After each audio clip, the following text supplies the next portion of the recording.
With February being Cancer Prevention Month, I thought today might be a great time to explore specifics as to how to prevent breast cancer. Hi, my name's Mary Johnson. I'm a registered dietitian and owner of Healing Food for Cancer. I take an integrative approach to care, which means I look at the whole person and use food both preventively and protectively as well as therapeutically. So this is actually a topic that's really near and dear to my heart. I myself am at high risk for breast cancer because about 20 years ago, actually around this time 20 years ago, my mom was diagnosed and her care team pulled me aside and shared with me that because of her diagnosis, that placed me at much higher risk. The good news is that she is a two-time breast cancer survivor and that I made some significant lifestyle changes based on that information. According to the American Institute of Cancer Research, or AICR, there are 4 tips for breast cancer prevention. The first is to be a healthy weight. The second is to engage in physical activity, and that physical activity should be about 30 minutes 5 times a week or 150 minutes a week. The next recommendation is to limit alcohol, as any amount of alcohol increases your risk. And according to the American Cancer Society, there is no safe amount of alcohol. So know that minimizing or avoiding alcohol will indeed minimize your risk of cancer. And then the 4th tip that they have is to, if you've had a baby, to breastfeed if at all possible.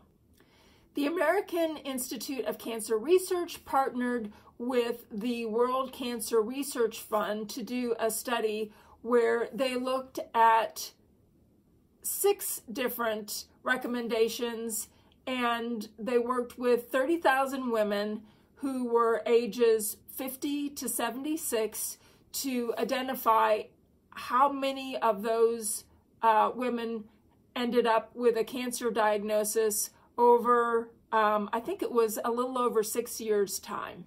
In this study, there were 6 things that they were looking at.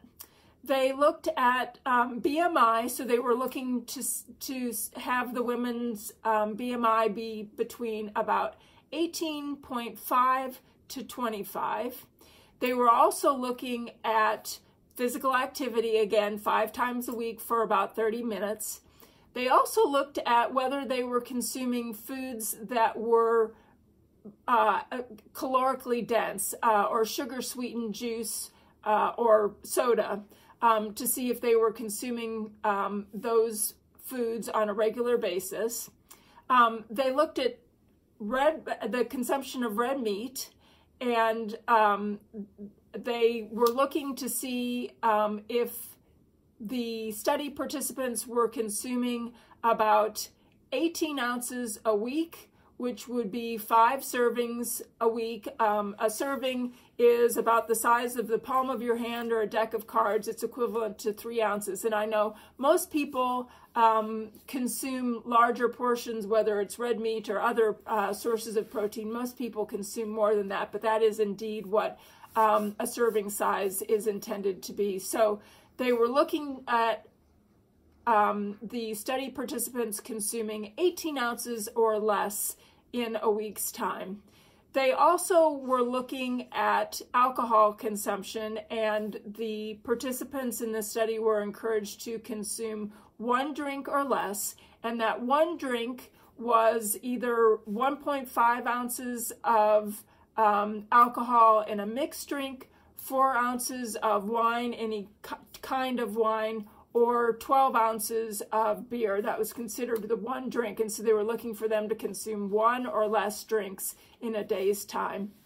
And then they were also looking at how many plant-based fruits and vegetables and whole grains and legumes they were consuming in a day's time. They were encouraging them to consume 5 portions of fruits and vegetables, non-starchy vegetables, and a single serving of whole grains and or beans. So those were the things that they were looking at.